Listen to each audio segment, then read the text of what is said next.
Let's talk about 10 do's when you keep aquarium fish.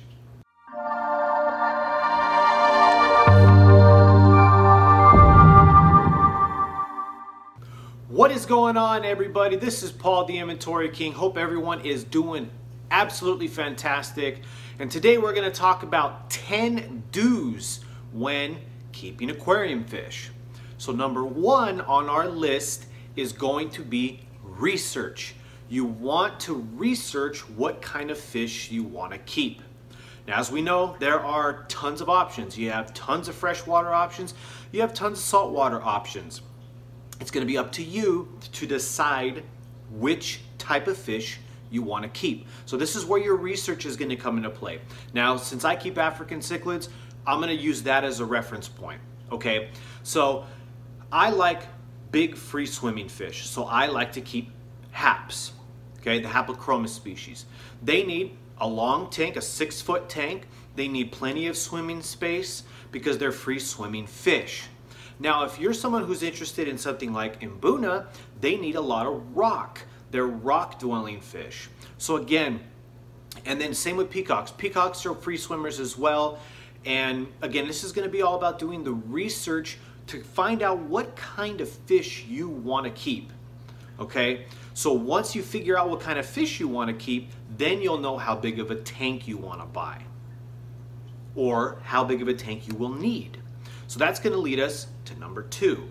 Number two is buy the biggest tank you can. So once you figure out what you want to keep, buy the biggest one you can. If you're saying, yeah, I'll have a 55 gallon, don't buy a 55 gallon, buy a bigger one. If you want a 125 gallon, buy a bigger one. I know it's easier said than done, but again, if you buy the biggest tank first, you won't be sorry. It's so easy to go about having a 55 gallon, 75 gallon tank and then later going, man, I wish I bought a bigger one. So again, you are going to want to buy the biggest tank you can for the type of fish that you want to keep. It's not a must, but in my opinion, you're going to want to do it. You're going to look back and go, man, I wish I bought the bigger tank. So that's number two. Number three is going to be weekly water changes. We all know that in life sometimes that does not happen, but if we try our best to do weekly water changes, our fish will thrive because clean water is the key to a healthy environment for your fish. So having a weekly water change schedule is extremely helpful and something that I would recommend. Again, it doesn't always happen, but we need to try our best. So number four is going to be a feeding schedule. Not necessarily when you feed, but how much you feed. Try to keep it consistent. Consistency is the key. Now, if you're going to go and feed your fish a certain amount one day and then a ton more the next day, chances are, you might be okay, but you're going to run into the opportunity of possibly causing your fish to have bloat, a disease that is very hard to overcome. Also, your parameters of your water will rise, your nitrates will go sky high, and this is all from too much feeding, which will create too much waste. So again, you want to make sure that you feed on a schedule, feed what they could consume in like a minute. Pour your food in slow. When I like to feed my fish, I go and I just slowly pour some in and then slowly pour a little bit more in because I don't want them to just gobble it up. I want to make sure that they're getting it before it hits the ground or the sand as much as possible. So having a scheduled feeding, pretty important.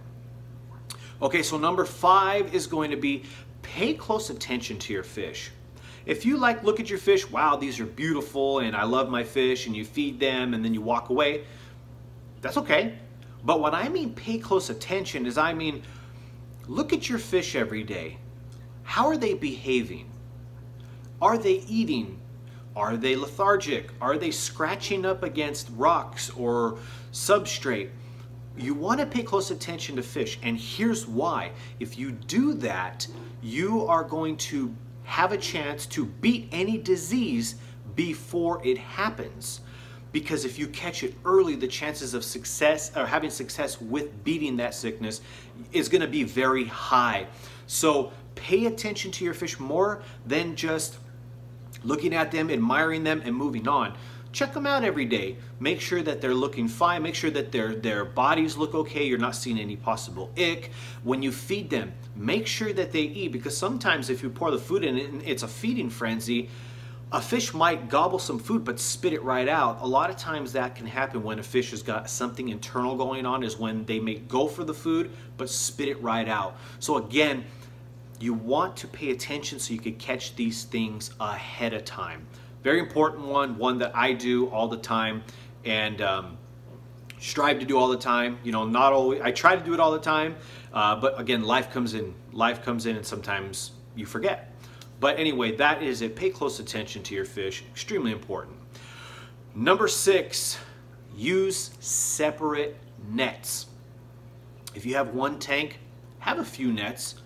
They're not that expensive. You could get them for a pretty good price, and you can always sterilize them after. You can use some bleach water and then soak it in like Safe or Prime to dechlorinate it, because you don't want to have the chance of transferring any issues, any diseases to your fish. Now, I have multiple tanks. If you have multiple tanks, have a ton of nets. It's not only is it helpful because you don't have to search for a net, but you're using separate nets. When I was going through my issue here recently, something that I thought could be my issue was cross-contamination. And cross-contamination, from what I'm going back and tracing, could have been from the net. So I have since bought multiple nets, and that's something that I would suggest. Have those separate nets, because if you do that, you're going to lower your risk of cross-contamination with a net. And you know, a little added one is make sure your hands are always clean. You want to do that to keep the chances of introducing any contaminants into your aquarium very low. So that's that one. Number 7 is going to be over filter. You want to over filter your aquarium at as much as you can. Anytime you can, over filter. There's nothing wrong with over filtering your aquarium. The more your water is filtered and clean, the more pristine the water is going to be, the healthier your fish are going to be. So over filter. Don't skimp on filters. Buy something that's going to turn your tank over 3 to 4 times an hour. And remember, when you put your media into your canister filter, your hang on back filter, just keep in mind that if your canister filter says it does 450 gallons per hour on the box, that is empty. So I would at least cut that in half once you have it full of media, because again, that is based on it being empty. You don't want to go, oh yeah, I got 450 gallons of filtration going on this 220 gallon tank, I'm going to be fine. Well, in reality, you're probably only going to have around 200 gallons an hour of filtration, because your canister's packed with stuff. So over filter, have extra filters. There's nothing wrong with having perfectly clean water. So over filter, do that one. That's an important one. Number 8, this is one that could be easily forgotten. You want to make sure that you have medication on hand at all times. Here's why. Let's say you don't have general cure. Let's say you don't have like an ick remedy or something like Prazipro, Clout. Let's just say you don't have any of that, and you get home from work, you have dinner with your family, you go check out your fish, and all of a sudden you have something going on major. You got ick, you got some kind of internal parasite going on. If you don't have medication on hand to start helping combat that, you're gonna be out of luck, because the stores are gonna be closed. So number 8 is have medication on hand always. It's an investment, yes, but when the time comes when you're gonna need that and the stores are closed, you're gonna be prepared to help your fish get through that troubled time of being sick.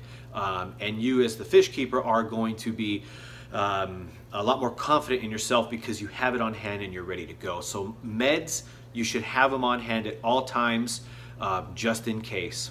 Just in case. So that was number 8. Number 9 is going to be do things the easy way. Don't make this hard on yourself, because one thing about it is if you overload yourself or you do things that take forever, you do things the hard way,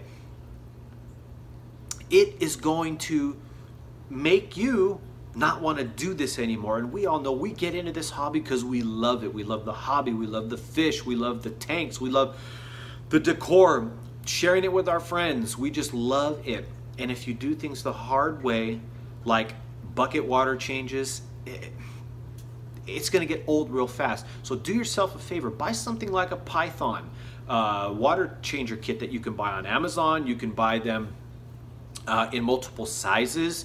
But in a previous video, like I said, make sure you're close to a water source, because it's expensive. But again, doing it this way is the easy way. It costs money, but if you go about doing it the easy way, you're not going to get fed up, or you're not going to get frustrated with the hobby, because everything is easier. So I would suggest, you know, something like a Python. You can also buy some small exterior water pumps, and you can build DIY overflow that you put on your aquarium, and you can hook up hoses and drain straight to your sink. Again, ways to make it faster and easier. So do things the easy way. Make your life easier, because in the long run, it will pay for itself. And the final one, number 10, is do your filter maintenance in a spread out schedule. You want to make sure that you clean your filters. It's important to make sure they're clean, but do them at separate times. Do one today, and then in a month, month and a half, 2 months, clean the other one. You do not want to do it all at once, because if you do, you're going to run the risk of killing beneficial bacteria, which will crash your tank, and you're going to have to start all over, and nobody likes dead fish. So again, you want to spread out your filter maintenance. I can't stress it enough. Number 10, spread them out. Do your filter maintenance in a spread out schedule. Wanted to share these with you guys. Again, do your research. Buy the biggest tank you can. Weekly water changes. Pay close attention to your fish. Separate nets. Overfilter. Have medications on hand. Do things the easy way and spread out your filter maintenance. If you do these 10 things, I'm not saying these are the 10 these are the top 10. These are just top 10 I'm thinking of at this time. If you do these things, it's going to help you in your hobby, and it's just going to make it easier for you. So these were 10 do's for keeping aquarium fish that I wanted to share with everybody. In the comment section below, I love to hear your guys' comments, what you think. If you got any to add to this, add them in the comments below. If you have a different top 10, list them below. People read the comments, people look at that, and there's a lot of information that could be shared by just one video by commenting on this and adding what you would do. So again, I would really appreciate you guys commenting. I would really appreciate if you guys could like this video. And if you could hit the subscribe button on my channel, that would be absolutely amazing. I would appreciate that. Thank you again for watching, and stay tanked.